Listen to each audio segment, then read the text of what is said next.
We took a one-day trip to New York City from Providence, Rhode Island, leaving at 6:30 a.m. and returning by 11:30 p.m. The 4-hour ride brought us to the Port Authority bus terminal in Midtown Manhattan, and from there we took the subway downtown to the World Trade Center area. Our first stop was the Church of St. Peter, New York's oldest Catholic parish. Then we visited the 9/11 Memorial, featuring two large reflecting pools in the footprints of the Twin Towers, surrounded by the names of the victims. Next, we walked to Trinity Church and spent a few minutes exploring. The church was once the nation's tallest building, and it is the burial site of famous figures like Alexander Hamilton. In the financial district, we saw the Charging Bull statue, also known as the Wall Street Bull.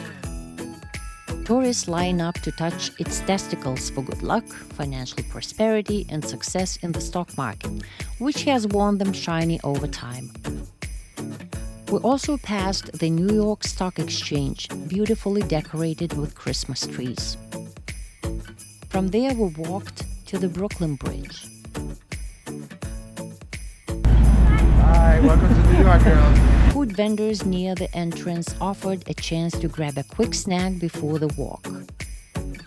The bridge, the first steel wire suspension bridge, offers panoramic views of Manhattan and Brooklyn skylines, landmarks like One World Trade Center, the Empire State Building, the Statue of Liberty, and the East River.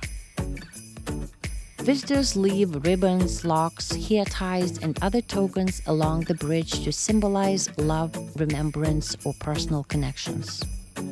We walked across the bridge starting from Manhattan, then returned and took the subway to Hudson Yards.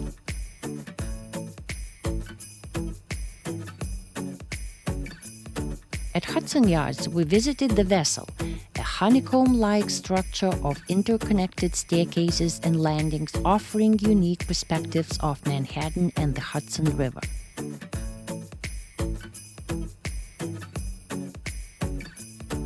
Just steps away, we explored the Edge observation deck.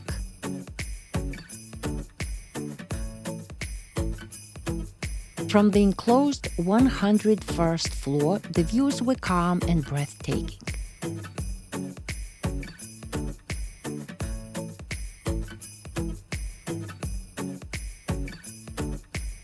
On the 100th floor, the wind picked up, and stepping onto the glass floor to look straight down the side of the building was thrilling and unforgettable. It was a dramatic contrast that made the experience feel like two very different ways of seeing New York. After Hudson Yards, we took the subway to Rockefeller Center, stopping briefly at the New York Public Library.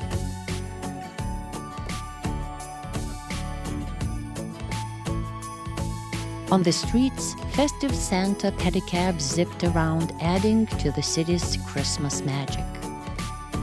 We strolled past the Fifth Avenue holiday windows, which feature completely new themes each year, with moving elements, lights, and mini-animated scenes that transform the street into a mini theater.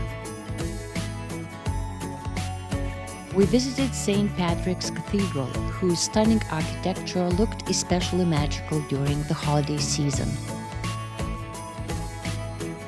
Finally, we arrived at Rockefeller Center to see the famous Christmas tree, covered in sparkling lights with a shining star on top, surrounded by skaters gliding gracefully on the ice rink while holiday music played all around. Our last stop was Times Square. The streets were alive with bright lights, massive digital billboards, and the constant buzz of the city. Tourists and locals moved through the crowds, capturing photos and soaking in the sights. Standing there, surrounded by lights and excitement, was the perfect way to end our magical day in New York City during the Christmas season.